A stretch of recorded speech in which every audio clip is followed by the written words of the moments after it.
तो आज इसका सेकंड पार्ट एनसीईआरटी की बुक का स्टार्ट करने जा रहे हैं। बाकी का पार्ट, पहला पार्ट हम लोगों ने पढ़ा था जिसमें रिस्पायरेटरी ऑर्गन्स के बारे में आप लोगों को ओवरव्यू दिया गया था। और अभी नेक्स्ट टॉपिक है इसका मैकेनिज्म ऑफ ब्रीदिंग। अपनी अपनी एनसीईआरटी आप लोग खोल लें और उसको मेरे साथ ही रीड करें।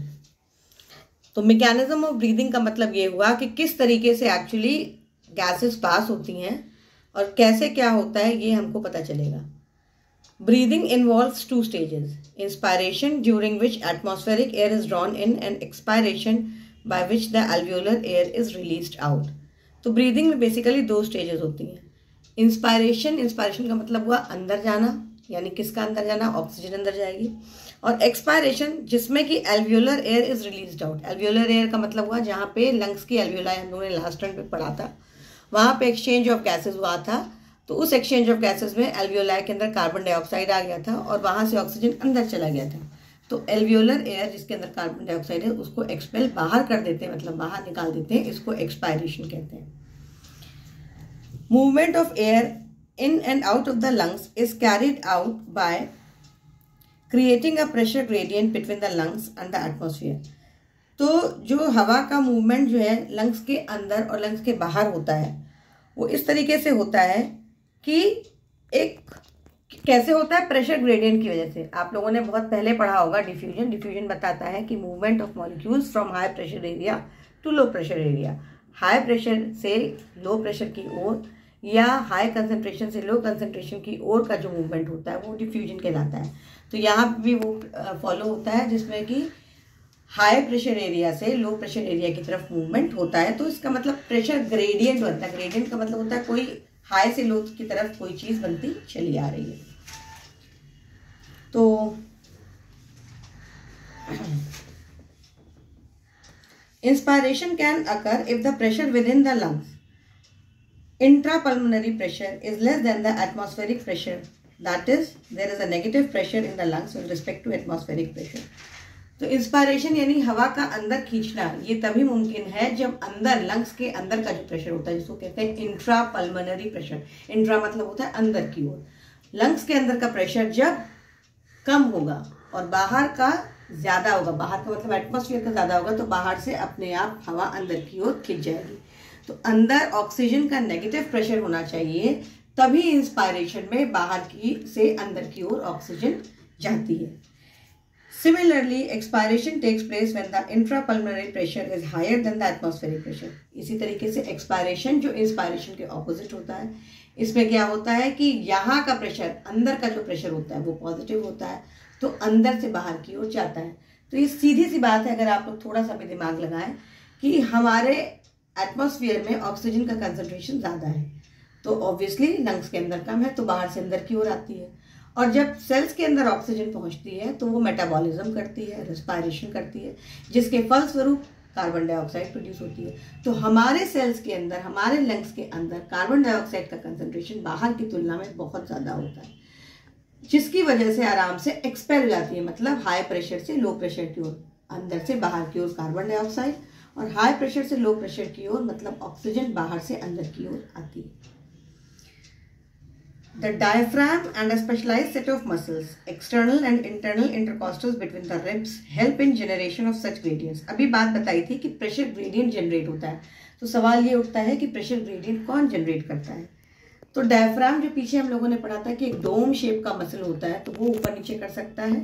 इसके अलावा जो हमारी रिब्स होती हैं उसके बीच में इंटरकॉस्टल मसल्स होते हैं, वो भी रिलैक्स और कॉन्ट्रैक्ट करते हैं, जिसकी वजह से प्रेशर ग्रेडियंट चेंज होता रहता है। Inspiration is initiated by the contraction of diaphragm which increases the volume of thoracic chamber in the anterior posterior axis. Inspiration जब हमने हवा अंदर की ओर खींची तो वो क्या होता है कि सबसे पहली बात, हम कोई चीज़ अंदर तभी लेंगे जब हम अंदर उसके लिए जगह बनाएंगे। जगह बनाने के लिए क्या होता है, जो डायफ्राम डोम शेप का होता है वो गोल इस तरीके से होता है, वो नीचे की ओर जाएगा। तब जब वो नीचे की ओर जाएगा, जो पहले इस तरीके था वो नीचे की ओर जाएगा तो जगह बन जाएगी। मान लीजिए ये ऊपर का हिस्सा है और ये डायफ्राम ऐसे है, इंस्पायरेशन होगा तो डायफ्राम ऐसे जाएगा, तो देखिए इतनी जगह बनी। तो इतनी जगह इसलिए बन गई कि इंस्पायरेशन की वजह से अंदर इतनी इकट्ठा हो जाएगी। तो यही होता है। तो उस वक्त क्या होता है कि इंस्पायरेशन में डायफ्राम के मसल्स कॉन्ट्रैक्ट करते हैं तो वो नीचे की ओर जाता है, तो थोरैसिक चेम्बर यानी जो जगह होती है उसकी वॉल्यूम बढ़ जाती है। एंटीरियर पोस्टीरियर एक्सिस, इसका मतलब क्या, ऊपर वाला और पोस्टीरियर नीचे वाला, उसकी वॉल्यूम बढ़ जाती है। The contraction of the external intercostal muscles lifts up the ribs and sternum, causing an increase in the volume of the thoracic chamber in the dorsoventral axis. इसके बाद बताया गया है कि इसी तरीके से जो एक्सटर्नल और इंटरकॉस्टल मसल्स होते हैं, जो रिब्स के बीच के जो मसल्स होते हैं, वो क्या करते हैं, वो रिब्स को उठाते हैं। तो रिब्स के बीच में भी जगह बनती है, रिब्स के बीच में जगह बनती है। और क्या होता है, स्टर्नम को भी थोड़ा पीछे की ओर खींचते हैं, मतलब स्टर्नम आगे की ओर है तो थोड़ा सा ऐसे हो जाता है। तो आप ये समझिए, स्टर्नम जो यहाँ पर है वो ऐसे हुआ, डोम शेप चीज नीचे हुई और रिब्स के बीच में गैप बना। कुल मिला जुला के बहुत सारा वॉल्यूम बढ़ जाती है, जिससे बाहर की हवा अंदर की ओर आ जाती है। तो ये जो स्टर्नम हुआ और इंटरकॉस्टल मसल्स जो रिब्स के बीच में है, इसका काम जो होता है बेसिकली डॉर्सोवेंट्रल एक्सिस की तरफ होता है, और उसका काम क्या होता है, वो एंटीरियर पोस्टीरियर एक्सिस की तरफ होता है। मतलब आगे पीछे, इधर से समझो साइड या डॉर्सोवेंट्रल, ये भी आगे ही पीछे समझो, इस तरीके से ऊपर नीचे और आगे पीछे, एंटीरियर पोस्टीरियर ऊपर नीचे, डॉर्सोवेंट्रल आगे पीछे। तो कुल मिला जुला के इतना याद रखने की जरूरत नहीं है, इतनी सिर्फ याद रखने की जरूरत है कि जगह बहुत सारी बनती है और ये सारे मसल्स कॉन्ट्रैक्ट करके जगह बनाते हैं। The overall increase in the thoracic volume causes a similar increase in pulmonary volume. तो जो thoracic volume बढ़ती है उतना ही pulmonary volume भी बढ़ती है। An increase in pulmonary volume decreases the intrapulmonary pressure to less than atmospheric pressure, which forces the air from outside to move into the lungs. That is inspiration. तो जब pulmonary volume एक तरीके से यहाँ पे बताया जा रहा है कि जब thoracic volume बढ़ती है तो उतना ही बढ़ेगा पल्मोनरी वॉल्यूम। तो जब पल्मोनरी वॉल्यूम बढ़ा तो उससे प्रेशर क्या होगा, डिक्रीज होगा, क्योंकि वॉल्यूम और प्रेशर क्या होते हैं, इन्वर्सली प्रोपोर्शन होते हैं। तो अगर वॉल्यूम बढ़ रही है तो प्रेशर घट रहा है, तो इसीलिए अंदर घटता है प्रेशर, तो बाहर से ऑक्सीजन अंदर की ओर आती है। यही इंस्पायरेशन होता है। Relaxation of the diaphragm and the intercostal muscles returns the diaphragm and sternum to their normal positions and reduce the thoracic volume and thereby the pulmonary volume. अब इसके जस्ट ऑपोजिट एक्सपायरेशन में होता है। इसमें क्या होता है कि डायफ्राम रिलैक्स करता है, मतलब जो अभी तक कॉन्ट्रैक्ट कर रही थी चीजें अब सब रिलैक्स होंगी। डायफ्राम रिलैक्स करेगा, इंटरकॉस्टल मसल्स जो रिब्स और स्टर्नम को होते हैं वो रिलैक्स करेंगे। जब रिलैक्स करेगा तो सब कुछ अपनी पोजिशन पे आ जाएगा, तो अपने आप जो वॉल्यूम थी वो क्या हो जाएगी, रिड्यूस हो जाएगी। थोरैसिक वॉल्यूम रिड्यूस होगी तो पल्मोनरी वॉल्यूम भी अपने आप रिड्यूस हो जाएगी। तो वॉल्यूम रिड्यूस हुई तो प्रेशर बढ़ा, प्रेशर जब बढ़ जाएगा तो अपने आप हवा अंदर से बाहर की ओर जाएगी। यहाँ पे बता रहा है कि this leads to an increase in intrapulmonary pressure to slightly above the atmospheric pressure causing the expulsion of air from the lungs, that is expiration. क्योंकि प्रेशर बढ़ा तो लंग से अंदर से बाहर की ओर एक्सपायरेशन होगा। We have the ability to increase the strength of inspiration and expiration with the help of additional muscles in the abdomen. इसके अलावा हमारे अंदर ये क्षमता होती है कि हम लोग इंस्पायरेशन यानी सांस लेने की और सांस देने की प्रक्रिया को और तेजी से कर सकते हैं, जैसा कि हम लोग प्राणायाम वगैरह में करते हैं। ये जो होता है ये एडिशनल मसल्स होते हैं एब्डोमेन, मतलब आप पेट के मसल्स का प्रयोग भी करके अपनी थोरैसिक वॉल्यूम को घटा बढ़ा सकते हैं और इंस्पायरेशन और एक्सपायरेशन की नॉर्मल लिमिट को बढ़ा और घटा सकते हैं। On an average, a healthy human breathes 12 to 16 times per minute. एक मिनट में 12 से 16 बार एक healthy individual breathe करता है। The volume of air involved in breathing movements can be estimated by using a spirometer, which helps in clinical assessment of pulmonary functions. Spirometer actually एक instrument होता है जो कि volume of air को नापता है और ये हमारी respiratory efficiency यानी pulmonary functions को ठीक से assess कर पाएगा। तो ये टॉपिक हमारा mechanism of breathing खत्म हुआ। उसके बाद दूसरा टॉपिक छोटा सा, इसको भी टेकअप कर लेंगे हम, जो है रेस्पिरेटरी वॉल्यूम्स एंड कैपेसिटी, जो इसी से लिंक्ड टॉपिक है। ये बहुत इंपॉर्टेंट है नीट के पॉइंट ऑफ व्यू से भी और आपके बोर्ड के पॉइंट ऑफ व्यू से भी, मतलब स्कूल के एग्जाम्स के पॉइंट ऑफ व्यू से भी। बहुत सारी वॉल्यूम्स आपको लर्न करनी पड़ेंगी और कहाँ क्या आता है वो भी आपको ध्यान में रखना पड़ेगा। तो टाइडल वॉल्यूम सबसे पहले है वॉल्यूम ऑफ एयर इंस्पायर्ड और expired during a normal respiration, मतलब नॉर्मली हम लोग कितनी हवा अंदर लेते हैं और बाहर फेंकते हैं, वो है टाइडल वॉल्यूम। ये 500 ml होती है, मतलब एक हेल्दी मैन कैन इंस्पायर और expire approximately 6000 to 8000 ml of air पर मिनट। तो ये कितना एक बार में 500 ml हम लोग बाहर छोड़ते हैं या एक बार में लेते हैं, तो पर मिनट के हिसाब से कितना हो जाएगा इसकी वैल्यू 6000 से 8000 ml। Inspiratory reserve volume, additional volume of air a person can inspire. अब ये तो नॉर्मल था टाइडल वॉल्यूम, उसके अलावा आप कितना इंस्पायर करते हैं वो इंस्पायरेटरी रिजर्व वॉल्यूम होती है, वो लगभग 2500 से 3000 ml होती है। एक्सपायरेटरी रिजर्व वॉल्यूम, वही एडिशनल कितना आप एक्सपायर कर सकते हैं, यानी additional volume of air a person can expire by forceful expiration. Additional का मतलब यही हुआ कि आप फोर्सफुली उसको करेंगे तब आप उसको बाहर कर सकते हैं, जैसे इसकी वैल्यू होती है 1000 ml से 1100 ml। इसके बाद रेसिडुअल वॉल्यूम होती है, volume of air remaining in the lungs even after a forcible expiration, this averages 1100 ml to 1200 ml। तो कितनी पावरफुली आप एक्सपायरेशन करते हैं और उसके बाद भी कुछ हवा बचती है जो लंग्स के अंदर, वो कहलाती है रेसिडुअल वॉल्यूम। ये 1100 से 1200 ml होती है। ये बहुत ज़रूरी होती है कि अगर इतनी भी हवा नहीं होगी तो हमारी लंग्स कोलैप्स कर जाएंगी और हमारी डेथ हो जाएगी। By adding up a few respiratory volumes described above, one can derive various pulmonary capacities which can be used in clinical diagnosis। तो इस तरीके से कुछ रेस्पिरेटरी वॉल्यूम्स हम लोग ऐड करके पल्मोनरी कैपेसिटीज निकाल सकते हैं।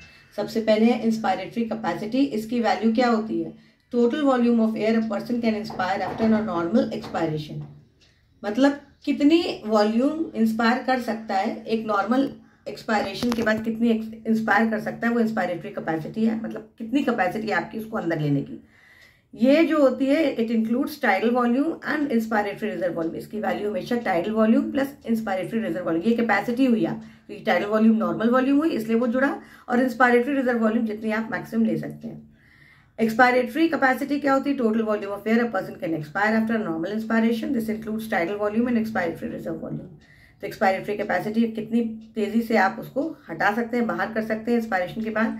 इसमें जो हो गया टाइडल वॉल्यूम होगा, और जिस तरीके से उसमें टाइडल वॉल्यूम और इंस्पायरेटरी रिजर्व वॉल्यूम था, इसमें टाइडल वॉल्यूम और एक्सपायरेटरी रिजर्व वॉल्यूम होगा। उसके बाद है फंक्शनल रेसिडुअल कैपेसिटी। ये volume of air that will remain in the lungs after normal expiration. अब एक्सपायरेशन के बाद जितना बचती है हवा लंग्स के अंदर जिससे कि वो कोलैप्स ना होने पाए, वो कहलाती है फंक्शनल रेसिडुअल कैपेसिटी।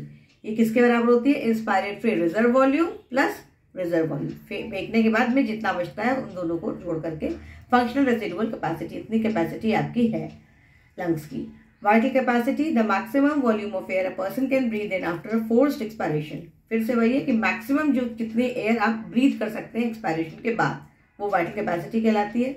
इसके अंदर आपका एक्सपायरेटरी रिजर्व वॉल्यूम आ गया, टाइडल वॉल्यूम आ गया, इंस्पायरेटरी रिजर्व वॉल्यूम आ गया, या maximum volume of air a person can breathe out after a forced expiration. जो पूरी तरीके से फोर्स्ड इंस्पायरेशन पूरी तरह से अंदर लेने के बाद में जितना बचता है वो, उसमें आपका एक्सपायरेटरी रिजर्व वॉल्यूम हुआ, टाइडल वॉल्यूम हुआ और इंस्पायरेटरी रिजर्व वॉल्यूम हुआ। टोटल लंग कैपेसिटी सारा कुछ आ जाता है इसमें। Total volume of air accommodated in the lungs at the end of a forced inspiration. Inspiration के बाद जितनी आपने हवा अंदर ले ली वो सारा टोटल लंग कैपेसिटी हुआ, जिसमें आरवी यानी residual volume, expiratory reserve volume, tidal volume और इंस्पायरेटरी रिजर्व वॉल्यूम आता है। साथ में वाइटल कैपेसिटी, या उसको हम लोग कह सकते हैं वाइटल कैपेसिटी या रेजिडुअल वॉल्यूम। तो इस चीज़ के लिए आप लोग एक चार्ट बना लीजिए और उसमें आप लोगों को डेफिनेशंस तो हमने बता दी हैं। अब इस चार्ट में आप लोग सारी वॉल्यूम्स एक तरफ लिखिए और एक तरफ सारी कैपेसिटीज लिखिए, उसके अमाउंट्स लिखिए कि ये 1100 है, ये 2500 है, और उसको रोज देखते रहेंगे तो आपको ये कैपेसिटीज और वॉल्यूम्स अच्छे तरीके से याद आ जाएंगी। इसके बाद नेक्स्ट टॉपिक है एक्सचेंज ऑफ गैसेस। ये हम लोग पार्ट 3 में देखेंगे और उसके बाद आगे कंटिन्यू करेंगे। मैं उम्मीद करती हूँ कि आप लोगों को अच्छे से रीडिंग समझ में आ रही है। वर्ड बाय वर्ड समझाने की बहुत कोशिश कर रहे हैं, लेकिन आप लोगों का कमेंट वगैरह नहीं आ रहा है। अगर आएगा तो हमको भी क्लैरिटी मिलेगी कि हमको आगे और कैसे समझाना है, या कुछ और अगर आप लोग चाहते हैं इम्प्रूवमेंट लाने के लिए तो हम उसको भी लाएंगे। तो आप लोग कुछ अगर हमें बताएंगे, शेयर करेंगे तो हमें आगे चीज़ें पता चलेंगी। अभी के लिए बाय। और नोट्स वगैरह भी चाहते हैं आप लोग तो वो भी बताइएगा, तो हम उसको भेजने की कोशिश करेंगे। चलिए फिर, ऑल द बेस्ट आप सब लोगों को।